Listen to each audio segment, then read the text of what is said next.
बीडमधील धानोरा रोडच्या मागणीसाठी स्थानिक नागरिक आक्रमक झाले। गेल्या 7 वर्षांपासून धानोरा रोडची मोठी दुरावस्था झाली आहे। जिल्हाधिकारी कार्यालयाच्या बाहेर मागच्या 3 दिवसांपासून उपोषण सुरू आहे। उपोषणाची दखल न घेतल्याने आज विद्यार्थ्यांसह नागरिकांनी ठिय्या आंदोलन केलं। दखल घेत नाही तोपर्यंत उपोषण सुरू ठेवण्याचा निर्णय घेण्यात आलेला आहे।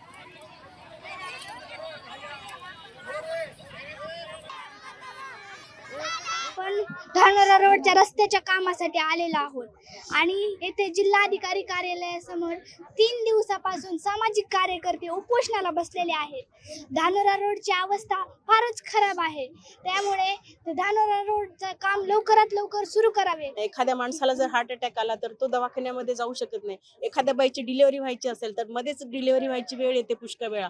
त्या रस्त्याची इतके हाल झालेले आहेत आणि इतका तो खराब रस्ता झालेला आहे। मणक्याचे आजार, पाठीचे आजार, अशा प्रकारचे आजार आम्हाला उद्भवायला लागलेले आहेत। त्यामुळे हा रस्ता होणं खूप गरजेचं आहे। त्या रस्त्यावरचा धंदा पाणी सुद्धा पूर्ण बंद झालेला आहे। तिकडनं ट्रॅफिक नसल्यामुळे तिथं जे पोट भरण्यासाठी धंदा करतायत त्यांच्या गाळ्याचे त्यांना किराया भरणं सुद्धा मुश्किल आहे। सगळेजण तिथून सोडून चाललेले आहेत, कुठलेच तिथं धंदे चालायला तयार नाहीत। आमचे पोट भरण्यासाठी तरी निदान त्या ठिकाणी रस्त्याची सोय झाली पाहिजे, एवढी आमची मागणी आहे। आमचे लहान धीर आहेत, पण त्यांनी नाही का 3 दिवस झाले त्यांना बीपीचा त्रास आहे, बीपीची गोळी आहे, पण तरी पण ते काही खात नाहीत, पित नाहीत, काही नाही धानोरा रोडसाठी।